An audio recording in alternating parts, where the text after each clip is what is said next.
Live, where news comes first. This is WECT News. Good afternoon, and thanks for joining us on First at 4. I'm Daniela Hankey. We are continuing to follow a developing story as the SBI investigates a deadly shooting in downtown Wilmington.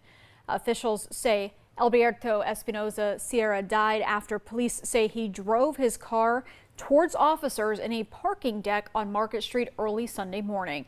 The responding officers opened fire and struck Espinoza Sierra. He later died from his injuries. The incident began after police heard gunfire and found another person suffering from a gunshot wound nearby. The SBI is now leading the investigation, and the officers involved have been placed on administrative leave. And WCT's JC Caldwell spoke to the family this afternoon near the scene of that shooting, and we will have that interview coming up at 5 o'clock.